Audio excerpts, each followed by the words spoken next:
wabarakatuh. Perkenalkan, nama saya Syahnas Nabila dari program studi S1 Akuntansi. Pada kesempatan kali ini saya akan mempresentasikan mengenai konsep dasar akuntansi keuangan. Kita akan masuk ke dalam pembahasan yang pertama, yaitu pengertian akuntansi dan jenis-jenis akuntansi.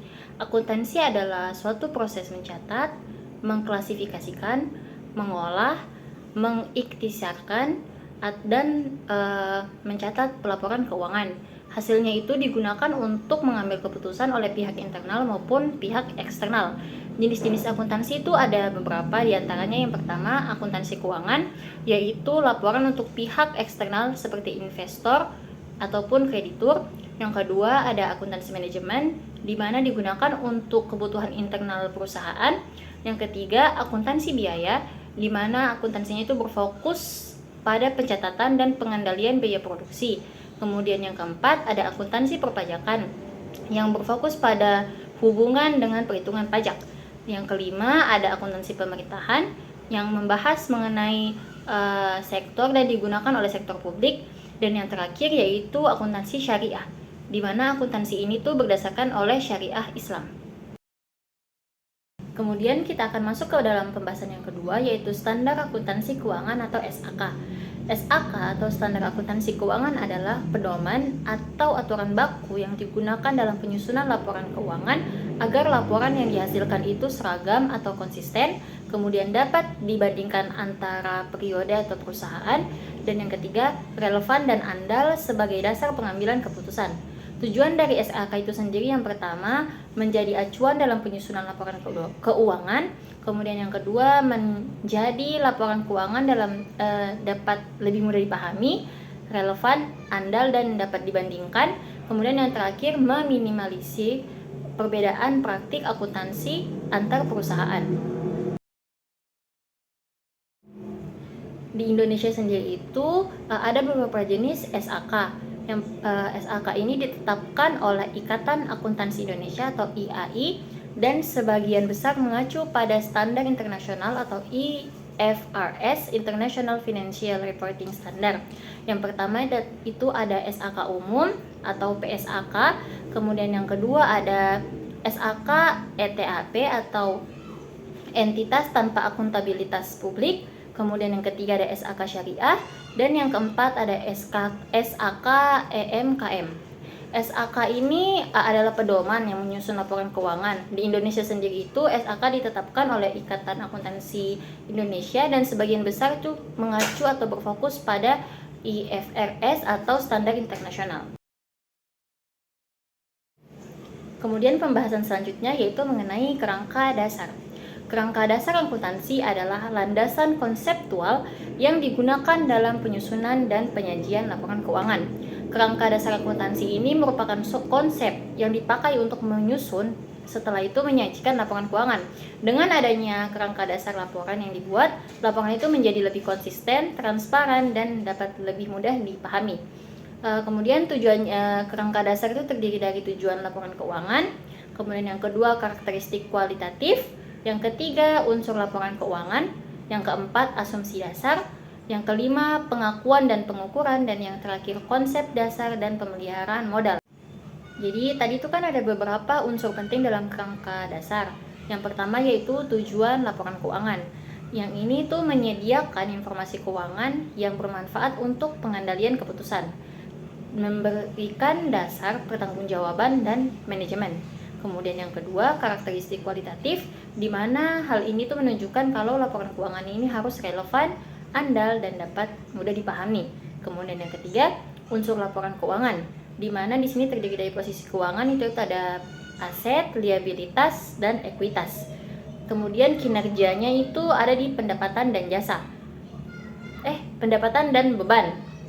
Kemudian yang keempat ada asumsi dasar, di mana ada dasar akrual dan kelangsungan usaha, dan yang terakhir pengakuan dan pengukuran, di mana pengakuan itu adalah kapan transaksi itu dicatat dan pengukurannya itu menentukan nilai yang tepat. Oke, baik, selanjutnya kita akan membahas mengenai tujuan dari laporan keuangan. Tujuan utama dari laporan keuangan itu menyediakan informasi keuangan yang relevan, baik tentang posisi keuangan, kinerja, maupun arus kas perusahaan. Informasi ini tuh sangat bermanfaat bagi investor, kreditur, pemerintah, dan pihak lainnya dalam bentuk keputusan ekonomi. Selain itu, laporan keuangan juga itu menjadi bentuk pertanggungjawaban manajemen terhadap penggunaan sumber daya. Terdapat beberapa tujuan dari laporan keuangan. Yang pertama, menyediakan informasi keuangan yang relevan tentang posisi keuangan, kinerja, dan arus kas perusahaan. Kemudian yang kedua, membantu pihak internal maupun eksternal dalam pengambilan keputusan. Dan yang ketiga, menjadi alat ataupun menjadi suatu hal dalam hal pertanggungjawaban di suatu manajemen perusahaan. Oke. Pada slide ini kita akan membahas mengenai asumsi dasar laporan keuangan. Asumsi dasar laporan keuangan adalah suatu prinsip atau landasan suatu perusahaan yang digunakan untuk penyusunan laporan keuangan.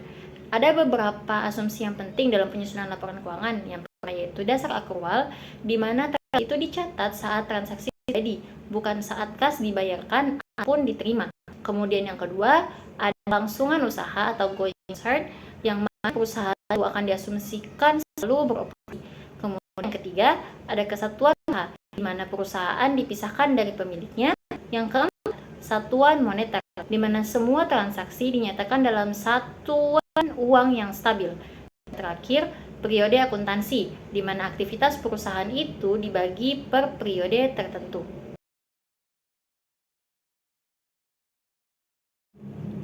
Pembahasan selanjutnya yaitu mengenai karakteristik kualitatif laporan keuangan.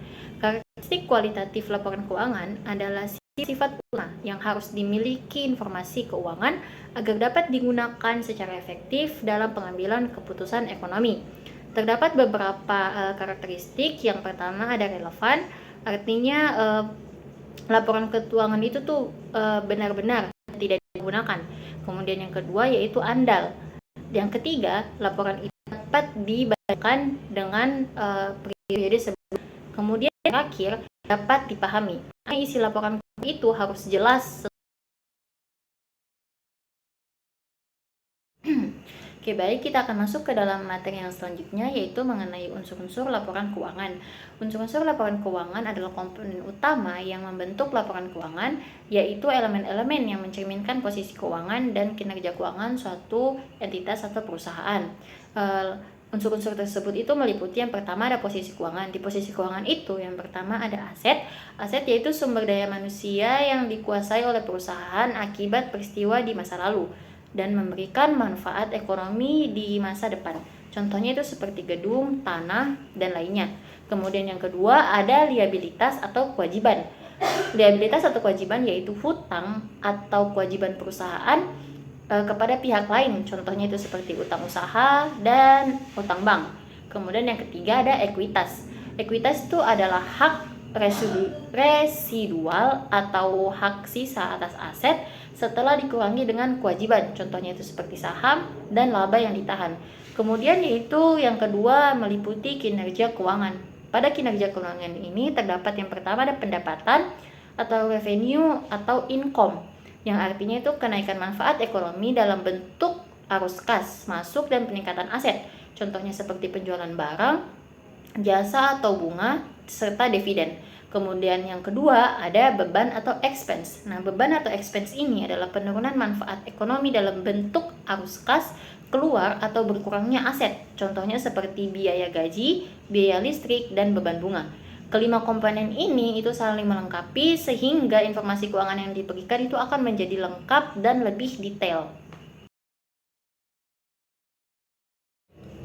Baik, selanjutnya kita akan membahas mengenai komponen dari laporan keuangan. Komponen laporan keuangan itu adalah bagian-bagian utama yang harus disajikan dalam laporan keuangan sesuai dengan standar akuntansi keuangan atau SAK. Nah, komponen-komponen ini itu meliputi yang pertama ada laporan posisi keuangan atau neraca. Kemudian yang kedua ada laporan laba rugi profit or loss statement. Kemudian yang ketiga ada laporan perubahan ekuitas. Keempat, laporan arus kas, dan yang kelima ada catatan atas laporan keuangan.